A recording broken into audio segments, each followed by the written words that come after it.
On the way back from Lewis's funeral, my mom told me to start packing. She waited until the day before we left to tell Edie. I'm not sure if she wanted to make it easier or harder.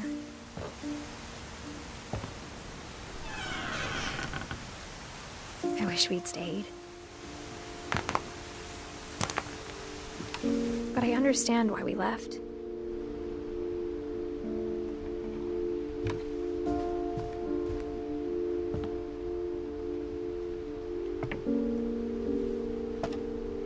What happened that night had been coming for a long time. Maybe it should have come sooner.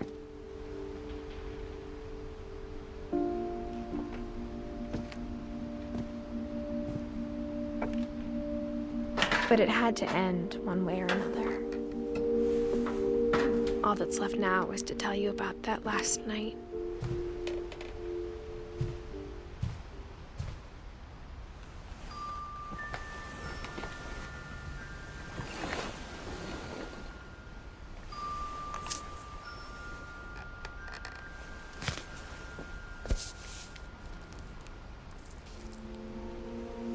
That whole last day, Edie just watched us pack and didn't say a word. Until supper, when she raised her glass and said, "To our final night together, and all our final nights apart." Grandma, you know what I said about alcohol. Some of your medications are very Edith, specific. I left a present for you in the hallway. Why don't you go open it? The grown-ups have to argue now. I'm sorry, you're right. We're all leaving tomorrow. Let's just enjoy our last... I'm not leaving. Edith, you're excused.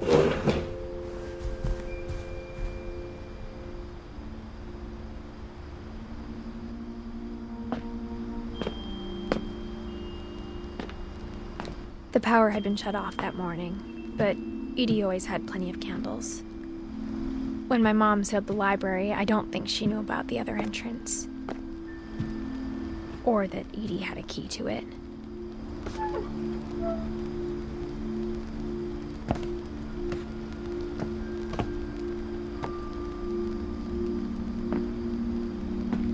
That thing you're afraid of isn't going to end when you leave the house. Edith has a right to know these stories. My children are dead because of your stories. I think it's best if Edith and I leave tonight. We'll have the nursing home send a van for you in the morning, okay?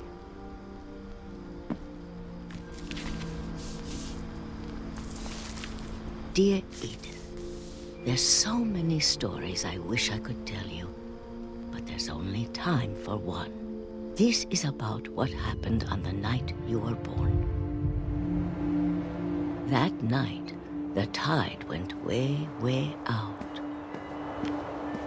It was the first and last time I ever saw the old house aground. There'd been an earthquake out in the middle of the ocean. They called it the lowest tide in 1,000 years. God, it smelled awful. You know, I've seen that house every day of my life.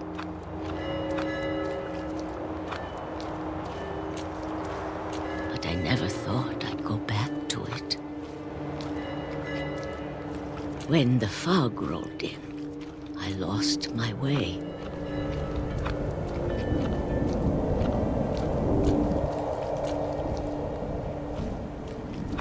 I got turned around.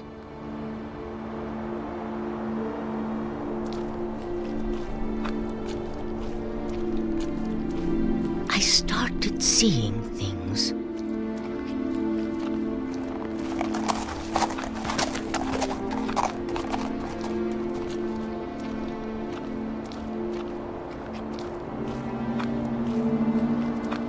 Things I'd forgotten had ever existed.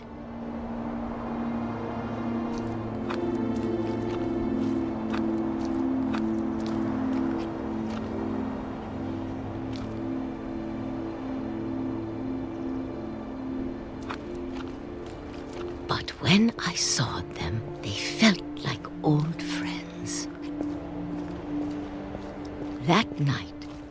lot of things came back to me. Or maybe I came back to them.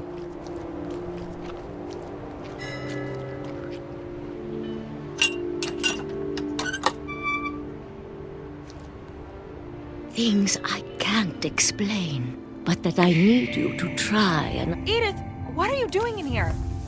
It's mine. Edith! Mom, you're gonna rip it! Let go! I kicked and screamed, but Mom dragged me to the car. I never saw Great-Grandma Edie again. The next morning, the band came to pick her up, but she was already gone. After that, we moved around a lot.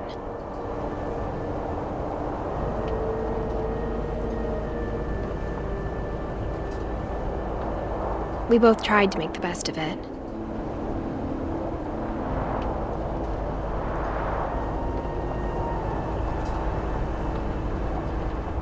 A few years went by.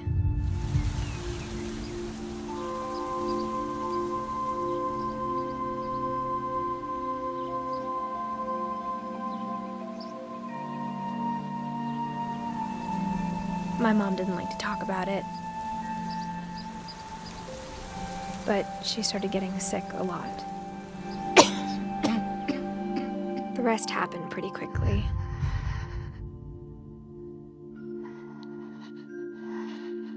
She got better for a while,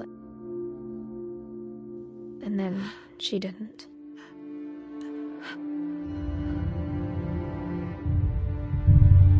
And then I was alone. The last Finch left alive.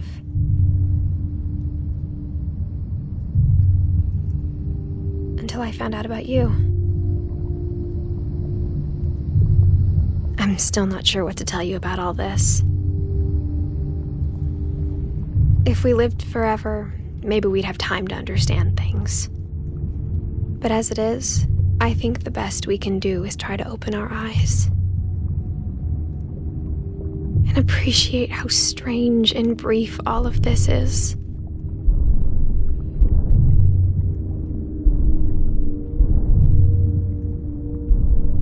This journal was supposed to be for you.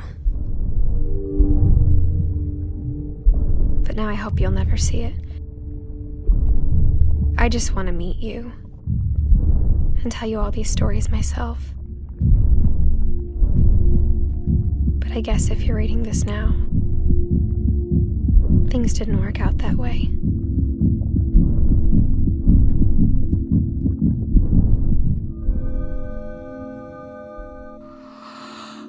This is where your story begins. I'm sorry I won't be there to see it. It's a lot to ask, but I don't want you to be sad that I'm gone. I want you to be amazed that any of us ever had a chance to be here at all. Good luck.